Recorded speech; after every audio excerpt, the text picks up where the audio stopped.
I want to just start by asking everyone in the audience here a question. How many of you are completely comfortable with calling yourselves a leader? See, I've asked that question all the way across the country, and everywhere I ask it, no matter where, there's always a huge portion of the audience that won't put up their hand.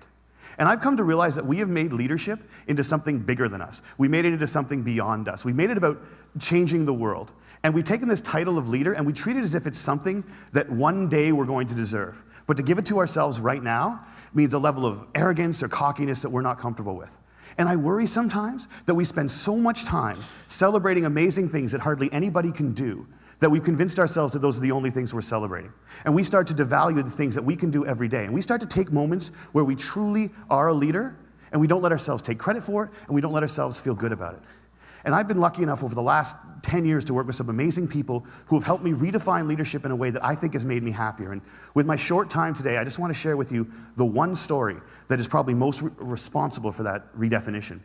I went to a school on a little school called Mount Allison University in Sackville, New Brunswick.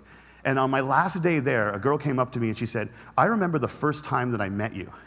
And then she told me a story that happened 4 years earlier. She said, "On my day before I started university, I was in the hotel room with my mom and my dad, and I was so scared and so convinced that I couldn't do this, that I wasn't ready for university, that I just burst into tears. And my mom and my dad were amazing. They were like, 'Look, we know you're scared, but let's just go tomorrow. Let's go to the first day. And if at any point you feel as if you can't do this, that's fine. Just tell us, we will take you home. We love you no matter what.'"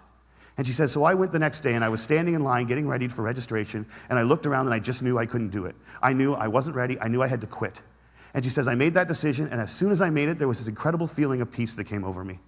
And I turned to my mom and my dad to tell them that we needed to go home. And just at that moment, you came out of the Student Union building wearing the stupidest hat I have ever seen in my life. It was awesome. And you had a big sign promoting Shinorama, which is Students Fighting Cystic Fibrosis, a charity I've worked with for years. And you had a bucket full of lollipops. And you were walking along and you were handing the lollipops out to people in line and talking about Shinorama. And all of a sudden, you got to me and you just stopped and you stared. It was creepy. This girl right here knows exactly what I'm talking about. And then you looked at the guy next to me and you smiled and you reached in your bucket, you pulled out a lollipop and you held it out to him. And you said, you need to give a lollipop to the beautiful woman standing next to you. And she said, I have never seen anyone get more embarrassed faster in my life. He turned beet red and he wouldn't even look at me. He just kind of held the lollipop out like this.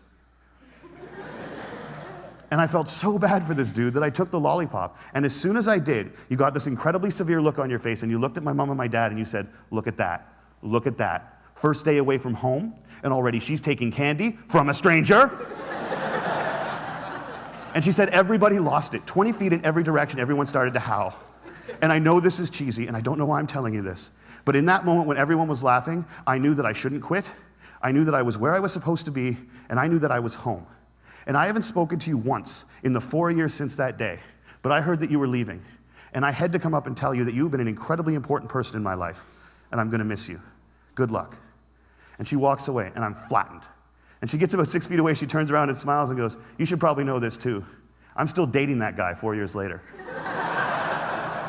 A year and a half after I moved to Toronto, I got an invitation to their wedding. Here's the kicker, I don't remember that.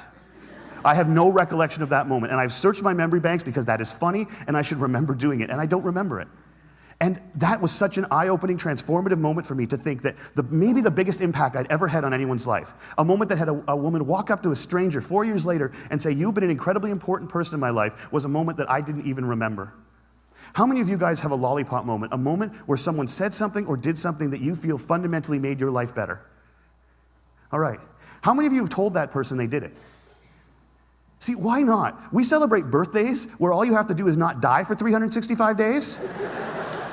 And yet we let people who have made our lives better walk around without knowing it. And every single one of you has been the catalyst for a lollipop moment. You have made someone's life better by something that you said or that you did. And if you think you haven't, think about all the hands that didn't go back up when I asked that question. You're just one of the people who hasn't been told.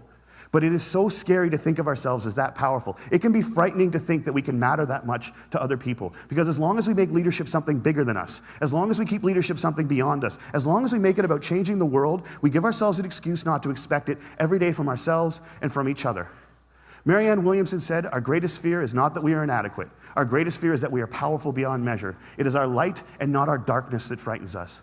And my call to action today is that we need to get over that. We need to get over our fear of how extraordinarily powerful we can be in each other's lives. We need to get over it so we can move beyond it. And our little brothers and our little sisters, and one day our kids, or our kids right now, can watch us start to value the impact we can have on each other's lives more than money and power and titles and influence. We need to redefine leadership as being about lollipop moments. How many of them we create, how many of them we acknowledge, how many of them we pay forward, and how many of them we say thank you for.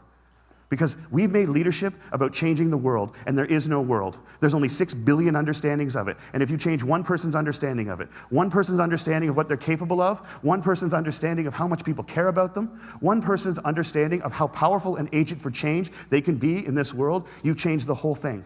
And if we can understand leadership like that, I think if we can redefine leadership like that, I think we can change everything.